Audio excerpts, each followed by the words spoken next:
Ah, there we go. All right, so that should be recording now, I hope. I've never used the recording function on this before. So yeah, I'm Thomas, I'm the secretary, and I log onto the LNA account to get this stuff set up. All three of us do have access to it though. That's it, and then you have Don, he's the current interim chair, and Topher, the interim treasurer. And I guess we're looking for getting elections done. So the last board validated us and put us in place. Now that's kind of arbitrary. So what we figured what we do is we run another election, and if any one of us wanted to run, that would be okay. And if we didn't, then we just pass the whole thing over to them. We knew how to take control of the organization and the infrastructure, and then we would be able to pass it over to them. And they would be the result of as much of a vote as we could get, right? So first thing I might ask is does that sound right to you? That we're an interim board, and we can then run an election to elect the permanent board going forward? So as you are interim board and you are appointed by the former board, so again, we recommend that you follow the bylaws. So you are going to do the election by the bylaws. Whatever LNA bylaws says, you can do it. So yes, it is right, you can run the election.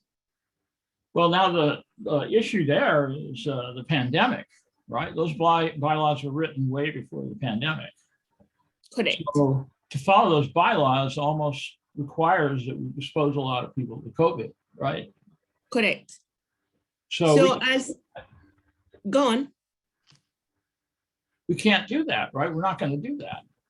So if you, again, because of the pandemic, has been a lot of adjustments. And as you know, you don't want to expose your neighbors to COVID-19. And the fact that there is a new variant, Omicron, that is more transmissible, that makes it even more, you want to be cautious. You want to care for your neighbors, but also even if you have to follow the bylaws.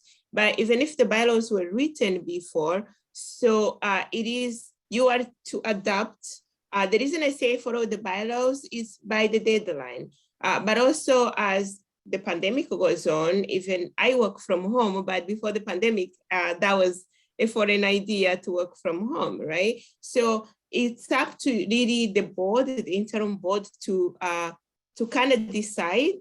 You are in a place to make the best decision for your neighbors, as long as you keep your neighbors informed. And I think if you say, hey, there is Omicron, and we do not want to expose our neighbors to COVID-19, and it is risky to hold election by the bylaws because we have to be in this place or in a park or where we have to be. Because of that, maybe we need more time. You can do it that way to kind of wait it out to see when it's safe to do it in person, or simply to see if you can do it virtually. As you know, the last year or so, the business of the neighborhood association has been conducted on Zoom. So you can either do that on Zoom, or you can do it as you see fit. Again, you are here to make the best decision. And I don't think anyone is gonna be like, no, I want to be somewhere in a church to hold the election, and then, well, I don't know, potentially catch the COVID in the process. I don't think anyone wants to get COVID. But you are interim board, hence you can make the best decision as the interim board, and it's up to you on that front. Okay, I got an idea. I have a sense of that. Okay, because what we were, I've developed the Google Forms for doing this online. So I have a good, so as long as we communicate, as long as we make the decision and we communicate with everybody, and then it's okay. Well, Lens has 22,000 neighbors, so I don't think, and probably Secretary can kind of correct me if I'm wrong, but I don't think you have all the 22,000 emails address, and they're all there. So, but as long as you use all the possible way you can inform your neighbors. And Lanes actually have the social media active than a lot of other neighborhood associations. You have Facebook, you have your website, Right. you have YouTube, you have all of those. So Right. that's a way to get the word out. But also transparency is always the key. It doesn't matter whether you are in an association, in a neighborhood, or in any other organization, as long as you are transparent and again, adjusted, because we have to adjust all in living in a pandemic. So make sure you be clear about your decision, but be informative, and that's transparency. And as long as you inform people, so that way they know kind of what you are doing and why you are doing it. Because a lot of, I think the most complaint that comes with the neighbors is to not knowing what their neighborhood association is doing. So as long as you inform them and everything is in the open, it's not like, oh, the interim chairs and the secretaries are just sitting there and making their own decision and no one knows what's going on. So transparency is the key. And this just applies in a life. You want to be as transparent as you can. You want to be as honest as you can, but also you want to protect your neighbors. And again, that's really, I cannot emphasize enough how that's important. You want to protect yourself and protect your neighbors, but also be open, let them know what's going on. Okay. Okay. All right. How did the old board had said that they had transferred responsibility of the election to EPCO? Is that true? Well, I can probably kind of give you a rundown on what happened. But we do not run election for neighborhood associations. Neighborhood associations are independent, nonprofit. I support 13 neighborhood association in East Portland, and the Lanes Neighborhood Association is one of them. It is one of the largest, but I have 12 others that I also provide the technical support.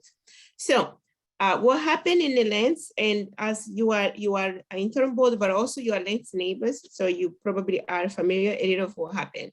In September of last year, that was when it was supposed to have the board election. It was, so there is a communique, even still on the website, that the election was supposed to be, some has the September 27th, the other one has September 28th. According to the bylaws, it's supposed to be, I think it's the 4th Tuesday, which was going to be September 28th. But in get involved with the board, it was on 27th. So, but a month before that happened, the general meeting of August, the board at the time kind of brought a motion to dissolve the whole neighborhood association. So as Lanes is a membership organization, so every decision has to be voted on by the membership. So the membership voted it down that they want to keep their neighborhood association. Then after the August meeting, the board simply resigned a few days before the election was supposed to be. So the entire board resigned. Everybody left. So then I have a case of a neighborhood association without leadership. Well, the thing is, then neighbors start contacting me because I am the contact for neighborhood association inquiries in East Portland community office. So they're like, hey, do we have election on 27th or is on 28th? Yeah. So what I did, I provided a Zoom link on 27th in the case anyone who saw the 27th, because on Facebook or somewhere, we have two different kind of dates, the 27th or 28th. So we provided a Zoom link on 27th in order for if someone kind of shows up like, oh, I wanted to vote, at least they have a place to go, or at least they have somewhere to be like, hey, what the hell's going on with the election? So people showed up. Actually, we had about 20 people came and they were like, oh, this is bad. What's going on? And then I was like, I'm not here to run your election.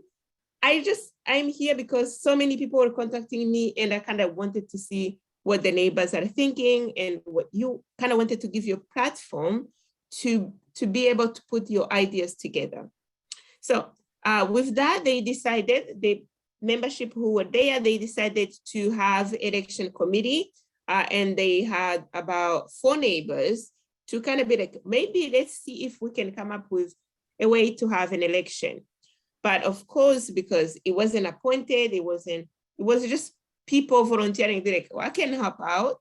And then some of those people who volunteered, I believe Mr. Schultz, got sick, and then someone else got sick, and the whole election committee kind of fell apart. Mm-hmm. And neighbors then came back to me like, what is going on? I told them that it is really beyond my capacity, because the neighbors, the way neighbors associations are, their neighbors decide what to do with their neighborhood. They choose their leaders. They just give me like, hey, this is our chair, this is our secretary, this is our treasury. Can you help them out, kind of train them to be board members? With that, then neighbors went to the Department of Justice, because the Department of Justice actually is the governing body of nonprofit. So if there is a misappropriation or anything, any complaint or any little mishap, neighbors just simply went to the Department of Justice. The Department of Justice then went to the former board, and then they say, yes, we get it. You don't not want to be the leadership of this organization anymore. However, before you leave, you are supposed to appoint interim board that is going to carry out the next election. And that's really how we got here. And that, the Department of Justice told them to appoint another board. Yes. Okay. Okay. That is not civic life. The Department of Justice kind of goes back to the former board, and then it's like, hey, we get it. You do not want to lead this organization anymore, but you are going to, before you leave, you're supposed to kind of appoint the interim board. So that way the interim board can shepherd, as you use the word, you can shepherd the transition of the organization. So that's how we got here. Okay, that's good. We got a meeting of the minds there. That was part of the story I didn't know. Everybody's got a piece of this. You know, I can ask all these different people pieces of this. But from your viewpoint, that was very important there, especially about the Department of Justice. I haven't talked to any of those people yet. So if you do your job right, you may never even know that the Department of Justice can intervene. Sure. If for the nonprofit, if there is like a misappropriation of funds, or if there is some like abusive behavior on the part of the leadership, or any other thing. I mean, abusive behavior can even be rectified otherwise, but big deal nonprofits are usually governed by the Oregon Department of Justice. Mm-hmm. So the neighbors went there, and they kind of forced the DOJ to cycle back to the former board to be like, you can leave, but you have to kind of appoint interim board, and that's how we get there. Okay, I understand that now. So, all right. So I think, does anybody have any other questions for Josie? I think we understand what you're talking about. The way I'm pretty good. By direction of the Department of Justice, Oregon Department of Justice, transparency and explanation of what we're doing is what is needed in telling everybody about it, and then there shouldn't be much pushback. Okay, all right. I think we got. So I think we're pretty good here. I think we know what to do. Communication, I think, is what you're saying is the best. And if you have any question or any concerns about the ONI standards, because if you read your bylaws, it's gonna refer a lot to ONI standard. If you wanna know, or if you have a hiccup, I'm here to support. A part of my job is to support the neighborhood associations, because I do community outreach and civic engagement. So if there is something that you're like, hey, I need to talk to you about something, I'm always here. And it's easier for me to to answer your questions. I can even do the research for you. That's also something that we can do for you. If you're like, hey, I really don't know what I'm supposed to be doing. We're supposed to train you, but you are interim board. So the other thing is, and I did contact you guys before, like, hey, we are here. But then I know that Lane's Neighborhood Association kind of has a long history and you have a lot going on. You have other things you have to sort out first. So that's why I'm like, I don't want to kind of be crowding you with like, hey, EPCO is here, we do this too. Yeah. So I wanted you guys to kind of find your footing, and then if you have a question, you can always reach me. Right. And if you, if again, you really did so well when you came on board, you kind of wrote on the website like, hey, this is the interim board, this is our job, this is why we are here. So and that was very good, because that reduced the number of emails I used to get from rents, neighbors. It reduced that by probably like 70%. You have no idea. And because everybody now could go and kind of be like, oh, this is the one who's there. Also, the fact that you guys answered the email, because usually I get that email that comes to me first is like, no one is answering the neighborhood association email. Why? Because why is nobody answering? And then I'm like, I don't really know. I don't even know who has access. So you kind of came and you did the first thing you did was to be transparent. Hey, we are here just to kind of shepherd the election, and you can still do the same. Hey, there is Omicron. It's super transmissible. You can even put those Oregon Health Authorities website in there, like, hey, this is what's going on, and we think it's gonna be safer if we do it online or if we wait it out a little. So transparency is always the key in what you do, because people want to be informed. All right. Well, thank you for showing up on Martin Luther King Day. And I Yes. love your accent. Where are you from? Oh, I was born and raised in Rwanda. It's a little tiny country in East Africa. Yeah. I've been to Tanzania. Never- Oh, never heard yeah, of it. that's the neighbors. Right. And we snuck into Kenya. We snuck across the border into Kenya. And a That's few months nice. ago, a Kenyan family moved in next to me. I have Kenyan neighbors now. Ah, that's nice. And it is nice, yes. Yeah, that's where I come from. I come from that region. Yeah, yeah. Kenya, Tanzania. Now, I do have a question. Arusha, Tanzania. Yes, you have a question?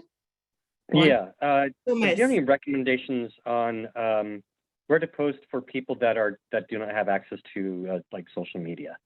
That'd be like libraries. Well,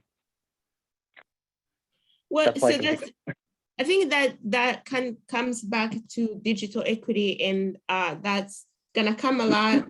At least we get that when it comes to election virtually, when they're like, yeah, what about the people who do not have access to the internet and why not? And that's probably how when you plan your election, maybe to factor that in. Yes, public libraries usually have, they do have that. We don't have office yet. Ooh, we moved, but usually when we have office, we had computers that the public could use. But the public libraries probably will be a good idea for to recommend for the people who do not have access. Oh yeah, to the library has access to online resources too. Anyways, yes, sure. Correct. Okay. Yeah. Okay. It's Thank you. possible we could do a paper ballot that people could drop off. It's Yeah. Yeah. it's a complication I really don't want to do at this point, but we could do that.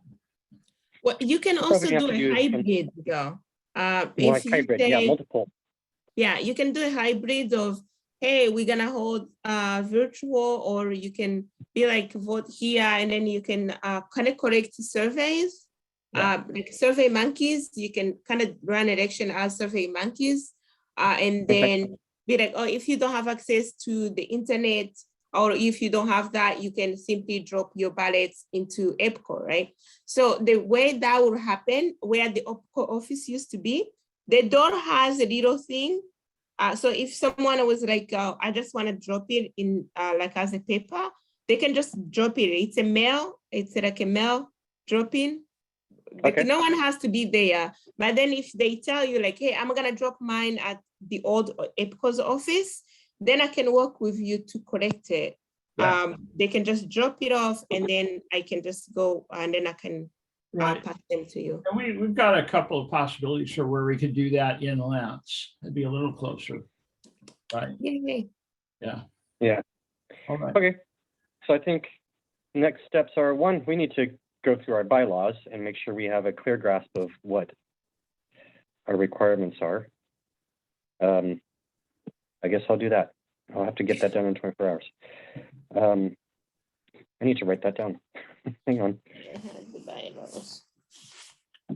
I have Lens is the only neighborhood association of which I have bylaw copy of it. Oh, I have access to our drive, so it's in there. I have it Okay. somewhere. I just need to find it. Okay, hang on. Yes. So the other thing you guys wanted to know if I have anything open on Lens. I have a grievance that for one of Lens' neighbor had grievances open. It comes back from probably 2017. Okay. Miss Joanne Reese, she had grievances against the former board or the former leadership, and she had appealed to our office. But because the board that she grieved against are no longer here, is no longer here, but we have to close it out. So that's the only thing I have in that pertain to the Lens neighbors. And yeah, that's it. Okay. Well, I'll work with you on closing that grievance. I know Joanne, we've We've heard exchanged from her. dozens of emails so far, right? She likes emails. So And what would happen, because they weren't here, we write a letter of remedy of deliberation to kind of be like on the issue raised, we recommend this, we recommend that. And since you are actually the leadership in the place, you will also get the letter. It is for your own record. So that way it doesn't come back, or for the leadership record. If like for the secretary, they know you have to keep record of everything. But even if it's no longer like, oh, we need to deliberate, like now I cannot go through the grievance and deliberate on it, but I can at least write that the grievances are closed because the board has resigned. And then I will send the letter. Of course, the bureau has to approve it, but then we will also give you a copy so that way the grievance doesn't come back in another form for the association's record. so you're going to start doing that? Are you going to start that process? Is that it? I already met Joanne last week to kind of let her know exactly just what I told you. Yeah. Because the grievances are mainly against the people who are no longer here. But what I can do is to write a letter. So I'm writing the draft already.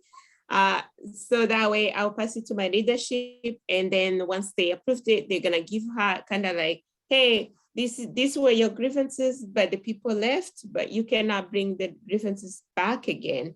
But in order for that also to be the case for you guys or for the leadership of the organization, I'll provide a copy for you. But I already made Joanne kind of explain to her what's going to happen, and she's on board. Okay. She's okay with it. And then I will give you a copy, and then you will kind of keep it for the organizational record, so that way it doesn't come back, because that kind of keeps happening, keep getting the same grievances over and over. And that's probably because there's no record that say, hey, this has been already taken care of, or this has already been solved. So if we have the record and you guys have the record, and then that can happen. So Okay. that's the only thing I have for the Lens neighbors so far. All right. Well, I think you've answered all our questions. Yeah. And if I need anything more from you, I'll send you an email or one. Awesome. And thank you for helping and volunteering to help your neighbors. And the fact that Lens has very, very engaged people and very strong personalities, and you stepped up to the, you know, when you were needed. You have no idea how much I appreciate. I appreciate that. At some point, I was spending about 80% of my time with Lens issues. So, and again, like I told you, when you did that email, you said you put out, the first time you put your communique out, it cut my time that I spent on Lens business to about 70%. So I appreciate your transparency and your willingness to help out in a pandemic and in a time where the actually civic engagement kind of seemed now to be confusing. Yeah. So I appreciate your time. All right. Well, is any more questions for Joseph? No, No. thank you for all your input. Yeah. Awesome. Okay. I'll let you sign off now, and you can go back and to enjoy MLK Day. You too. Thank you. Yes, me too. I think we're all gonna go back and do that. That's what my plans are. So, Okay. all righty. Thank you, everyone. All Take right. care. Yeah. Be in touch. All right.